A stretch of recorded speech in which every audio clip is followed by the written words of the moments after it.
Good afternoon, everyone. Phil Simons here with Columbia Grain and your weekly grain market recap. Well, another week is in the books, and to be quite honest with you, it felt pretty tame this week in relation to what we had been seeing the previous weeks.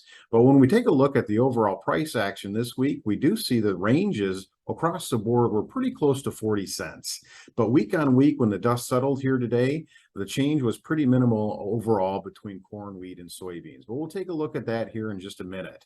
But really, this is just signaling to me that we have all become somewhat callous to the fact of the ranges that we've been seeing over the last year, to be quite honest with you, because 40-cent range in any commodity is still a big number.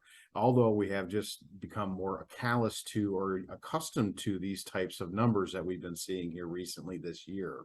So again, just another prime example of the importance of getting your orders out there, working with your local Columbia Grain merchandiser.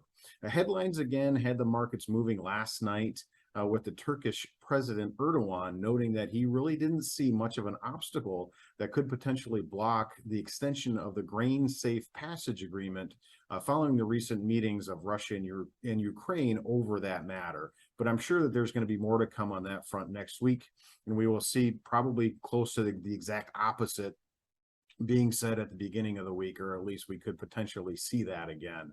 The US dollar was also weaker on the day, giving us a bit of a bounce back in the grain complex as a whole. But weather is definitely becoming a driver overall throughout the U.S. as the Mississippi River is still just a big mess, but starting to see some potential moisture building back into that area, which could give them a bit of relief, but still a long way to go with the Gulf system. And the Gulf exporters just extremely leery on offering any new export business for the time being, just as execution becomes more and more of a big question mark, whether or not they can actually stem their system or not.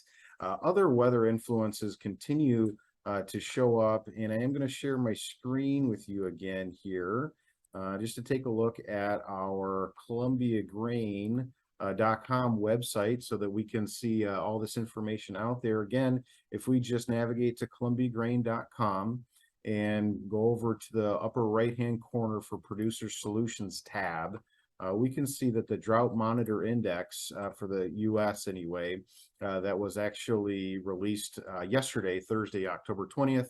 We are definitely seeing some dryness concerns starting to mount in that northern tier of Montana, which is definitely getting some attention out there. But again, this weekend we may be seeing some moisture levels that can alleviate some of the concerns over in that Montana area. So again, just more to watch in terms of what could potentially influence the markets as we move forward. But again, just another concern and something to keep on the radar for the time being anyway. Export sales this week that were released were actually really good for soybeans. And let's take a look at the U.S. export sales report from Thursday. We can see that the soybean number was actually very, very big. Corn and wheat, on the other hand, did come in well below where they really need to be in order to be on pace for what the USDA is currently estimating us to have for both corn and wheat. But we can see that the current USDA estimates are 2.1 billion bushels of corn. We see that the marketing year-to-date sales for U.S. corn are 545 million bushels.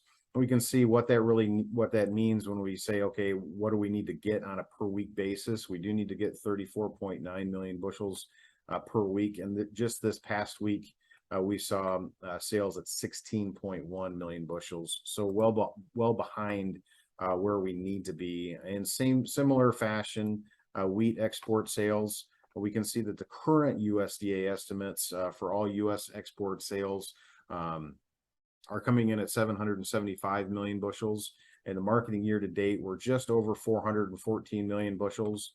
So when we equate that on what do we need per week in order to hit the current USDA estimates, we are needing 11 million bushels on the week, and this just last week we had 6 million bushels for all wheat export sales. So again, just something to highlight the fact that the prices, the futures levels are really all over the place, and we are seeing these knee-jerk and whipsaw reactions But when we look at how competitive we are from a global standpoint on a wheat front, we're definitely fishing behind the net a little bit, especially when we see the Black Sea origins continue to trade some $90 to $100 discount to U.S. hard wheat values anyway. But for right now, the weather and the geopolitical influences are still in the driver's seat. So be sure to get your orders out there and working, as the unrest is definitely going to continue to magnify the markets and what we could potentially get. And just remember that no order is a bad one right now. And remember, the market will do whatever is necessary to fool the majority. Have a great weekend, everybody, and we'll talk with you next week.